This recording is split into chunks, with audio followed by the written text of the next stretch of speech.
কুরবানির পশুর হাট জমে উঠেছে। দেখুন, কুরবানির পশুর হাট, প্রধান সড়কের দুই পাশে অসংখ্য গরু নিয়ে গরুর হাট বসেছে। এই জন্য দেখেন প্রধান সড়কের মাঝখানে বিশাল যানজট লেগে গিয়েছে। বড় একটি বাস এবং একটি ট্রাক পাশাপাশি দেখুন ক্রসিং হতে পারছে না। মাঝখানে মানুষজন, মাঝখানে আমিও আটকা পড়েছি। মাঝখান দিয়ে দেখুন মানুষজন যাওয়ার চেষ্টা করছে। একটি ট্রাক, একটি বাস পাশাপাশি ক্রসিং হতে পারছে না। প্রধান সড়কের পাশে এরকম গরুর হাট বিভিন্ন স্থানে বসেছে। আমাদের এলাকায় প্রধান সড়কের পাশে এরকম গরুর হাট বসানোটা কর্তৃপক্ষের কতটুকু যুক্তিসঙ্গত হয়েছে সেটা আপনারা বলবেন।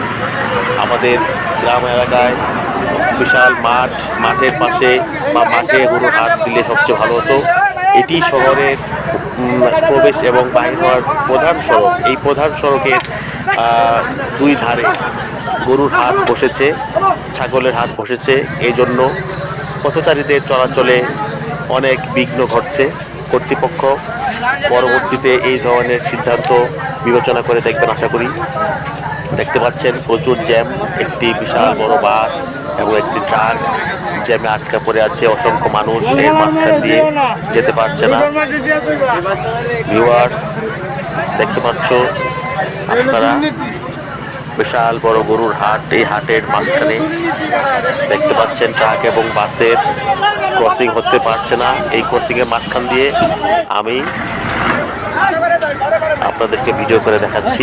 দেখেন কিভাবে কত কষ্টসাধ্য হয়। এখানে প্রায় আধা ঘন্টা ধরে দাঁড়িয়েছিলাম গরুর হাটে। সামনে আরো বিশাল বড় গরুর হাট এবং সামনে অনেক দূর পর্যন্ত জ্যাম। আপনারা ভিডিও দেখে বুঝতে পারছেন। দেখুন আপনারা কি একটা অবস্থা। এই ধরনের প্রধান সড়কের দুই পাশে গরুর হাট বসানোটা কতটুকু যুক্তিসঙ্গত হয়েছে দেখতে পাচ্ছেন। এই যে আমি অনেক ঝুঁকিপূর্ণভাবে আমি এবং অন্যান্য লোকেরাও এই দুই যানবাহনের মাঝখান দিয়ে হেঁটে যাওয়ার চেষ্টা করছি। যারা বাজারে এসেছেন অনেক কষ্ট করে গরু ছাগল ক্রয় করার জন্য এসেছেন এবং যাত্রীদেরও নানান দুর্ভোগ পোহাতে হচ্ছে। ভিউয়ার্স, আপনারা মতামত জানান। ধন্যবাদ।